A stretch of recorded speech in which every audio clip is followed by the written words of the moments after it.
Lerel.net, s'informer en temps réel. Site d'information exclusive numéro 1, www.lerel.net. L'objectif, c'est avant tout de réunir tous les artistes de Kaolack, tous ceux qui sont prêts à s'engager dans la parade. Une parade de rue, c'est une occasion de sortir des salles, de sortir des lieux culturels habituels et d'aller vers la population, vers les habitants. Et cette parade, c'est aussi essentiellement toute la résidence qui va se dérouler avant, pendant 2 semaines.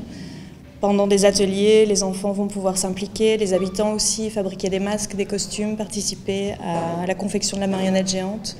C'est tout autant la préparation qui est importante que la parade elle-même.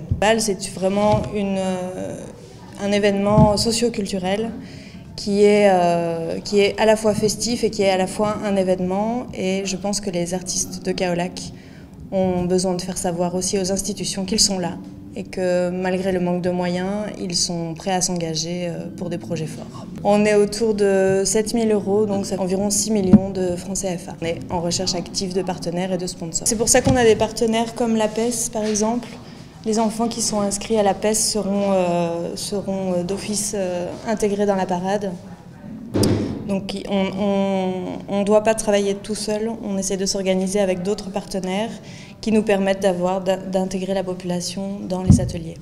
Pendant la résidence, pendant les 2 semaines de résidence, on va également proposer des ateliers ouverts dans la rue, 2 heures chaque jour ou tous les 2 jours, où on installe une table dans la rue et on invite les enfants ou les passants à fabriquer des masques avec nous ou à confectionner des parties de la marionnette ou faire des fresques.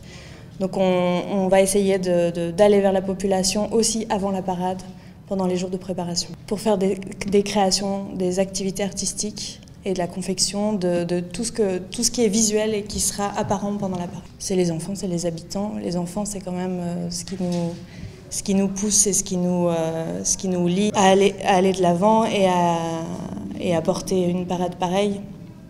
Quand on a fait la parade l'année passée en avril 2018, les enfants ont été impliqués assez naturellement.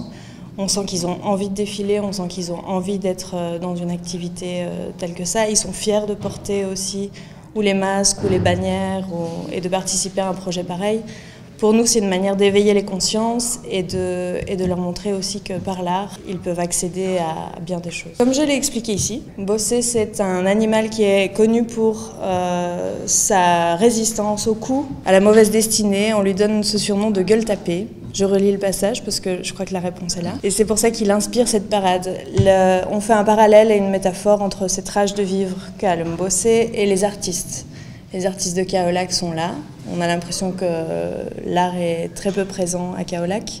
Et pourtant, il y a un vivier d'artistes extraordinaires.